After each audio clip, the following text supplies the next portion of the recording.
l'abbaye de la Sauve, bienvenue.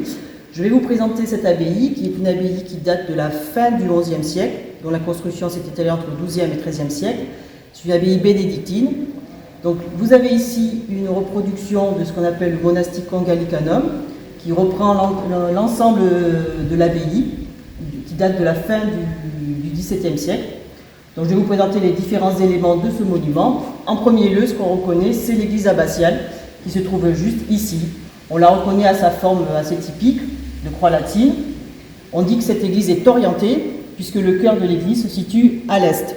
Donc forcément, le portail se situe à l'ouest. Donc le clocher, vous le reconnaissez ici. Ensuite, vous avez les différents ici bâtiments qu'on appelle les bâtiments monastiques. Ce sont les lieux de vie des moines. En premier lieu, dans cette partie, au premier étage, vous aviez le dortoir. Et au rez-de-chaussée, la salle capitulaire, qui peut être considérée comme une salle de réunion où les moines se réunissaient tous les jours. Et à côté, le scriptorium, où les moines recopiaient les différents manuscrits, dont la Bible.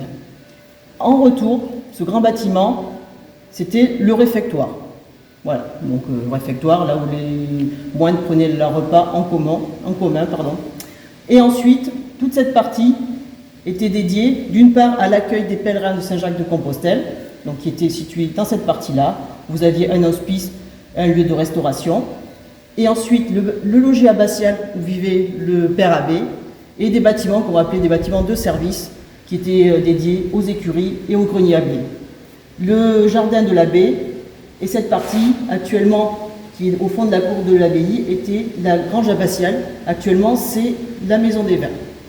Donc, on va se balader sur ce monument et surtout, on va aller vers le cœur de l'église où se situe la sculpture romane et on va pouvoir admirer les différents chapiteaux qui datent à peu près du XIIe siècle.